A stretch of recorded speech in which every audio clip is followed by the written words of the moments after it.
Bonjour, je m'appelle Malik Bozoré, je suis directeur de recherche en éthique au sein du laboratoire Ethics de l'Université catholique de Lille et je dirige une équipe qui s'appelle Influentives et qui travaille sur l'éthique de l'influence. Mon domaine de recherche de départ, c'est l'éthique et ensuite je me suis intéressé aux questions d'influence, notamment via les nudges. C'est-à-dire que j'ai toujours eu une question qui m'a travaillé, j'ai envie de dire, qui est celle de savoir comment on fait pour influencer le comportement des individus.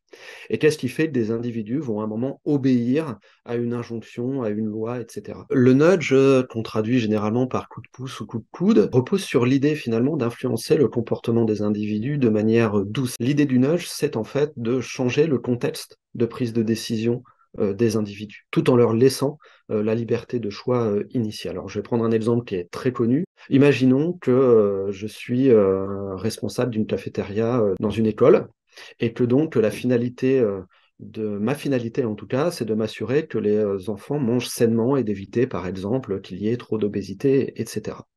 Alors qu'est-ce que je peux faire en fait? Je peux organiser la cafétéria de manière à ce que justement les enfants prennent uniquement, ou en tout cas en grande partie, ou les inciter plus exactement à prendre des aliments sains. Qu'est-ce que je vais faire pour ça? C'est que je vais l'organiser de manière à, par exemple, placer à hauteur des yeux et en premier les aliments sains, les légumes, etc. Pourquoi? Parce que je sais, parce qu'il y a eu des études qui l'ont montré, que les enfants, comme les adultes d'ailleurs, vont avoir tendance à prendre justement les aliments ou les choses qui se trouvent à hauteur des yeux et qui vont avoir en premier. Donc par là, j'influence leur prise de décision en m'appuyant sur un biais cognitif, mais par contre, ça ne veut pas dire que j'ai supprimé par exemple le hamburger frites. C'est simplement que le hamburger frites, il va être par exemple au fond de la cafétéria. D'accord? Donc l'idée, c'est bien d'influencer le comportement des individus de manière douce, sans les priver du choix initial, sans réduire en fait le nombre de choix à leur disposition. Ce qu'il faut savoir quand même, c'est que l'efficacité du nudge n'est pas si importante que cela. C'est-à-dire qu'on considère finalement que par rapport à une population cible, le nudge va agir dans 10 à 15% des cas, peut-être 20% si on est vraiment optimiste et efficace. Donc, ça veut quand même dire qu'il y a 80-85% des gens qui sont soumis au nudge, mais sur lesquels le nudge ne va pas avoir d'effet. Alors qu'on a tendance spontanément, en tout cas quand on présente les nudges, on a l'impression que ça marche dans quasiment tous les cas, que c'est génial, etc., etc. Donc on peut être partisan des nudges à ce titre-là et considérer finalement que c'est une bonne chose parce que les nudges vont promouvoir des bons comportements. Alors il faudrait quand même s'interroger sur ce que c'est qu'un bon comportement. Et qui décide de ce bon comportement-là? D'accord? Première question qu'on peut adresser, ce qui n'aboutit pas nécessairement à être opposé au nudge. Mais en tout cas, on peut légitimement se poser la question. Et de l'autre côté, il y a les gens qui sont opposés au nudge, notamment parce qu'ils considèrent que ça relève de la manipulation. Pourquoi? Parce qu'étant donné que les nudges s'appuient sur les biais cognitifs, en fait, ils vont bypasser, ils vont contourner les processus rationnels de prise de décision des individus. Si on est opposé au nudge, la question qui se pose, c'est qu'est-ce que ça dit de nos sociétés que d'avoir recours au nudge? C'est-à-dire, finalement, de mettre en place des outils qui vont influencer le comportement des individus sans que les individus en aient nécessairement conscience. Qu'est-ce que c'est qu'une société qui va chercher finalement à ce que les gens agissent de manière quasi automatique, sans avoir la possibilité de délibérer pour prendre la décision d'agir. Coercition, manipulation et persuasion, ça fait partie d'une typologie relativement classique sur les différentes formes d'influence. C'est-à-dire qu'on va considérer que la coercition est une forme d'influence, la persuasion est une forme d'influence, la manipulation est une forme d'influence. Alors bien évidemment, la plupart du temps, il y a une espèce de continuum dans ces formes d'influence qui va de la persuasion, qui serait une influence à connotation plutôt positive, jusqu'à la manipulation, qui est une influence, ça va être une connotation extrêmement négative. Alors pour peut-être situer les choses un petit peu plus précisément, la coercition, de manière assez classique, va reposer sur la contrainte. Il s'agit en fait de pousser une personne à agir en modifiant, en proposant de modifier ce qu'on va appeler les caractéristiques externes ou objectives de la situation dans laquelle elle va exercer son choix. La contrainte, elle peut être physique, elle peut être aussi psychologique. C'est un exemple qui est souvent donné. Lorsqu'un bandit va vous dire que soit vous lui donnez de l'argent, soit il vous tue. Bon, bah là, forcément, il va changer les conditions objectives de votre choix. Et effectivement, il va exercer une contrainte sur vous qui va vous amener à probablement lui donner votre argent. D'un point de vue éthique, en fait, initialement, le concept de coercition, il va avoir une double fonction. Il s'agit de dégager finalement la personne sur laquelle va être exercée la contrainte d'une responsabilité et d'une responsabilité éthique par rapport à l'action qu'il accomplit. Puisque effectivement, si on agit sous la contrainte, on ne va pas avoir la même responsabilité que si on agit librement. Et en l'occurrence, on va avoir tendance à considérer que l'on n'est pas responsable lorsque l'on agit sous la contrainte. Alors bien évidemment, après, il faut démontrer la contrainte, etc., etc. Mais de manière simple, lorsque l'on agit sous la contrainte, on ne peut pas être considéré comme responsable au même titre qu'une personne qui agit librement. Ce qui veut dire que la coercition va invalider une promesse, par exemple. Lorsque je promets quelque chose sous la contrainte, eh bien cette promesse n'est pas valable d'un point de vue éthique. Alors ensuite, la persuasion, qui est donc une deuxième forme d'influence. Alors la particularité de la persuasion, c'est qu'elle va viser à modifier les croyances ou les désirs d'une personne sans avoir recours à la force. D'accord?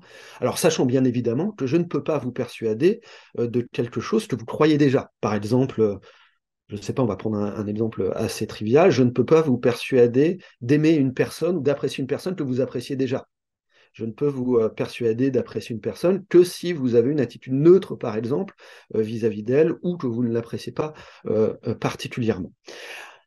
La persuasion, même si elle peut s'appuyer sur un processus émotionnel, est quand même très souvent associée à l'idée de processus rationnel. Je vais vous persuader rationnellement, via de bons arguments, de croire telle chose ou d'accomplir telle action. Alors la dernière forme d'influence maintenant, c'est celle qui a peut-être, comme je l'ai dit tout à l'heure, tombera pas peut-être d'ailleurs de manière certaine, la connotation la plus négative, c'est donc la manipulation. Alors avec la manipulation, il va s'agir de contrôler ou d'influencer intentionnellement la pensée, la croyance, les actions d'une personne, d'une certaine manière en faussant ou en orientant la perception de la réalité qu'a cette personne, notamment via des rapports de pouvoir. Donc la manipulation va souvent impliquer l'idée de tromperie, par exemple.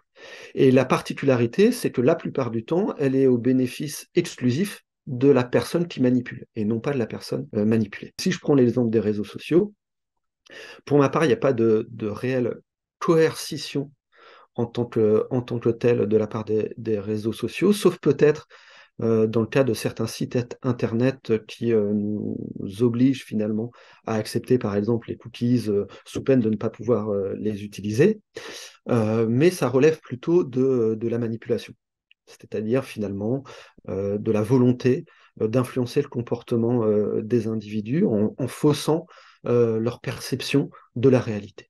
Par exemple, dans un fil d'actualité Facebook, à travers les données qui ont été générées, on va, par exemple, ne vous donner que des informations qui sont liées à vos centres d'intérêt ou vos positions politiques. Donc, finalement, on s'appuie sur le biais de confirmation, c'est-à-dire qu'on ne vous donne que des informations qui confirment ce que vous pensez déjà.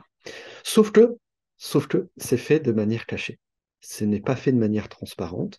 L'utilisateur n'en a pas nécessairement conscience. Et d'ailleurs, si l'on avait conscience, il irait probablement chercher ces informations sur d'autres sites ou via d'autres réseaux, d'autres supports, d'autres sources.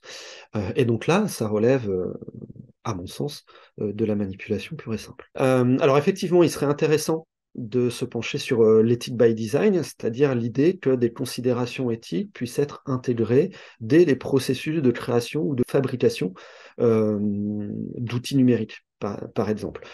Typiquement, le fait d'intégrer dans un logiciel des considérations sur la vie privée, non pas a posteriori, c'est-à-dire une fois que le logiciel il est complètement pensé, et peut-être que ça peut être compliqué d'implémenter après des dispositions spécifiques par rapport à la vie privée, mais plutôt de penser dès le départ la manière dont on va penser le respect de la vie privée. Par exemple, c'est la différence entre tout ce qu'on va pouvoir mettre en place pour le respect de la vie privée sur différents réseaux sociaux, ou le fait de penser le réseau social comme par exemple ne récupérant aucune donnée de votre vie privée. Voilà. C'est aussi tous les systèmes d'exploitation, par exemple, qui vont fonctionner sur clé USB ou sur CD. C'est-à-dire qu'en fait, vous lancez le système d'exploitation, vous pouvez l'utiliser, etc., mais il n'y a aucune donnée qui est stockée. Mais ça, c'est pensé dès le départ. C'est pas un système d'exploitation qu'on installe sur un ordinateur et où après, voilà, on va devoir cocher des cases pour dire si oui ou non on accepte que telle ou telle information soit transmise. Ça semble difficile aujourd'hui de se passer du numérique. Alors, le numérique recouvrant bien évidemment différentes technologies. Il est primordial de repenser notre rapport au numérique d'un point de vue à la fois individuel et collectif. Tout simplement parce que déjà, je pense que la plupart des gens n'ont pas nécessairement conscience de ce qui se passe exactement quand on utilise une technologie numérique. Est-ce que les gens ont conscience que d'avoir, je ne sais pas, 20 fenêtres ouvertes, par exemple, sur leur navigateur, engendre une consommation d'énergie extrêmement importante? Est-ce que les gens ont conscience qu'à chaque fois qu'ils envoient un message sur WhatsApp ou qu'ils envoient un email, pareil, c'est un coût énergétique qui n'est pas négligeable? Alors, bien évidemment, on peut toujours dire qu'au point de vue individuel, ça ne représente pas grand-chose, mais si on multiplie tout ça par le milliard d'individus qui va utiliser au même moment Internet, bien évidemment, les proportions sont de plus en plus fortes. Ce qui ne veut pas dire, et ça je tiens à le mentionner, que je considère qu'il faille faire porter la responsabilité de ce coût environnemental aux individus seuls. C'est pas du tout ce que je veux dire, mais on peut faire attention néanmoins.